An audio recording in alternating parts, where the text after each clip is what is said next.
Welcome to the Hooligan Nation, a KISS-Centric podcast. I'm Anthony. Hey Rocco, how you doing? We're back for another Wednesday bonus segment. This week's bonus segment is about our journey through the KISS album reviews, what we learned, and what, if anything, has changed. I think a lot's changed actually. I think a lot has changed too, which is part of the interesting part of this. I think both of us came into this with a certain set of opinions and ideas, and I won't speak for you, but mine have greatly changed over the journey.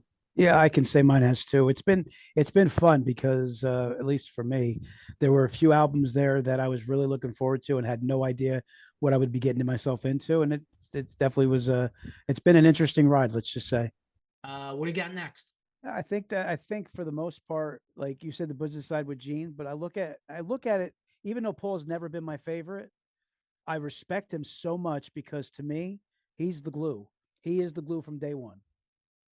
It was always super important, and he's a control freak, but it was always the band was always numero uno in his life, and his his control and his purposeful part of having the band was the glue that kept it all together through all the band changes, through all the different disputes and the drama and all the other stuff. At the end of the day, to me, your most valuable player of the band Kiss is Paul Stanley. I can't argue with that and either. and I'm a Gene guy, but I can see that, you know. I mean, I didn't always like Paul's little twist on things when he had full control of creativity and stuff. Um, Super talented, great songwriter, never gets credit for the songwriting the ability he has. Um, yeah, so I look at it as if you're giving it a most valuable player that helped be the glue that kept them as through all the ups and downs through the years. It's Paul, and it's not. I don't think it's close. You know, as a whole, it's definitely not close. I have to give and second time, good segue, by the way, Oh, cool. because you segue me to Bruce Kulick was the one individual that could be considered the fifth full member of KISS. I feel like he stabilized the band in the 80s. Now, that's not taking any credit away from Paul because I think Paul was very much invested and very much was running around trying to stop the ship from leaking. It very much seems that Bruce wasn't paid like a full member, but was very much a full member. That's how it appears. And if Paul was running around trying to fix the cracks that were leaking, Bruce was running around with him trying to do that. And here's another aspect of that: they got lucky. They got lucky with Bruce. Regardless of Oh, what you say, they got lucky with Bruce. What if they got another Vinny or another guy that had to be the center of attention? They got lucky with Bruce. can you imagine? And I'm not sure if I've said this or not before, but could you imagine you go from Ace, who towards the end it was just a complete train wreck on both sides. Look, this isn't going to be well. Ace was a drug addict and a drunk because Ace, even if he was sober, he didn't want to be in the band anymore. I think in the case of you and I, and I hope generally out there, I think a lot of that started from the solo albums. You know, dude makes a solo album. Shit was brewing though. Shit was brewing, regardless of that. Them going into that shit was brewing. I mean, that was like a last ditch effort to try to keep things together. But they saw the writing on the wall. They knew Ace was going moving on. Right. And once he had the best album, like the deal was kind of sealed. And then you know, with all the car wrecks and everything else, so you scramble and you pick Vinny, and that turns into be a beautiful nightmare. Yeah, because Vinny was necessary. Beautiful nightmare. He was necessary, and the stuff that he did with them Yep, was beautiful. absolutely. Unfortunately, Vinny's Vinny, Yeah. and there's that nightmare end of it. So you replace Vinny. No disrespect to Mark St. John, but to Vinny Jr., who was also difficult and had his own issues, and yes, some of them allegedly were medical. But can you imagine It's a sad story, though.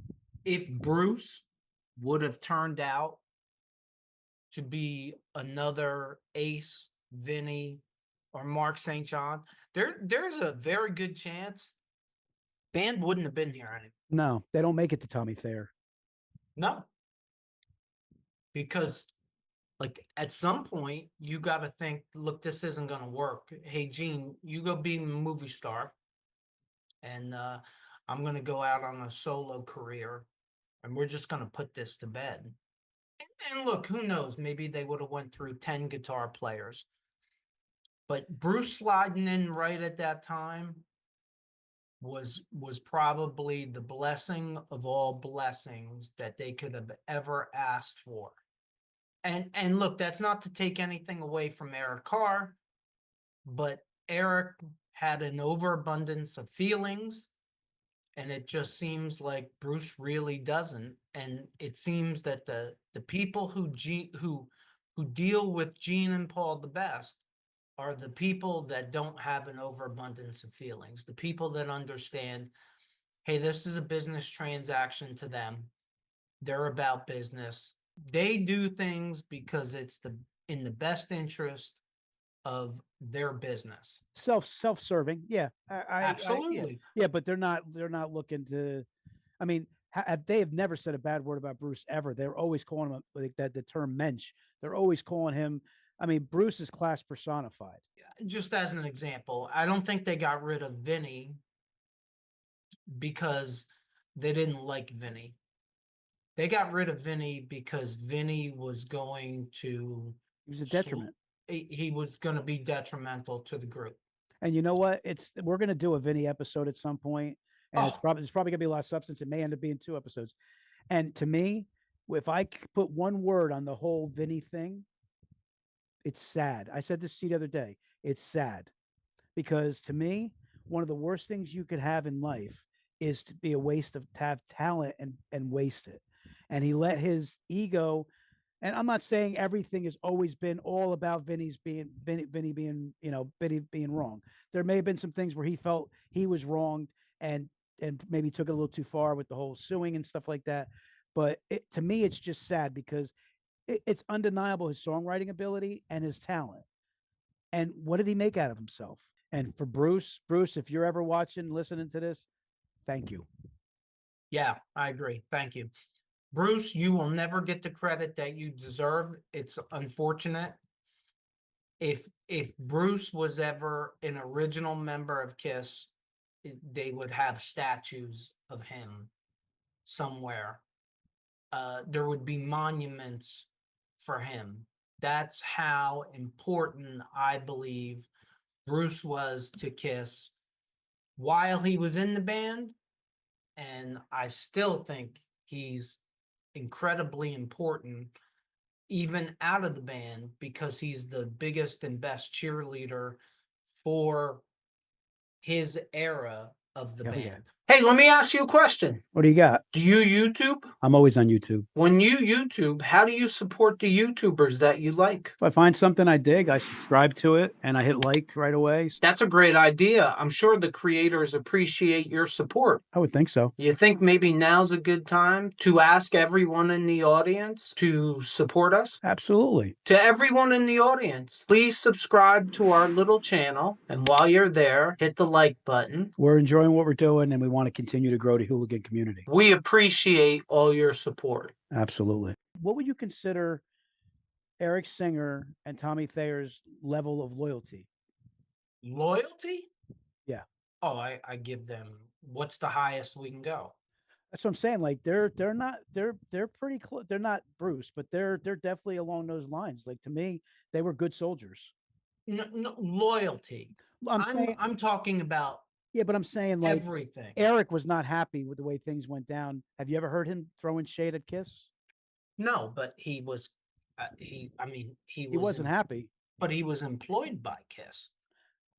I mean, But he could have also been one of those guys that talk a lot of trash, that said a lot of things. His feelings were hurt. I don't recall ever hearing anything negative ever said from Eric Singer about Kiss. well, I think the first thing is he was a hired gun. He had a history of being a hired gun. He was a machine gun. He was damn good.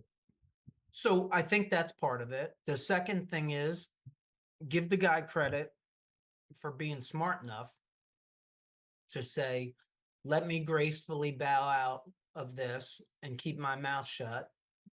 And look where it got him. That's kind of what I'm saying. Yeah, I mean, it got him. It got him.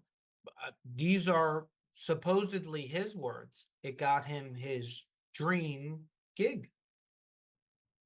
So that, I mean, that's a lesson for all of us. And look, I'm guilty of this in my past. I may go out, but I'm going out with a fight. And that's not always the right way to go about it. And Eric Singer is one of those examples. And for that matter, so Bruce what's is that saying? You got to be able to see the woods through the trees or something. You got to be able to see what's going to be heading down your path going forward. Is this going to benefit me by talking a lot of trash? Or is it better that I just kind of play the game and keep it as a resource so that it's going to help me in my future endeavors going forward? sure, absolutely, 100%. I could tell any of the three of my children that giving them advice. When you're in that position, I think it's a lot harder. I got a couple more, and we can go through these real quick, but I don't Okay. want to waste them. Okay. First one, Michael James Jackson was an absolute genius, deserves more credit for Kiss's comeback from the Elder. Period. I don't know what to tell you. Look, I love Eddie Kramer. I love Bob Ezrin. But if you're going to talk about those two, in my opinion, you have to give Michael James Jackson as much, if not more credit for his work that he did. Nobody else helped dig Kiss out of a hole as deep as the hole they were in after the Elder. And you know what? Nobody.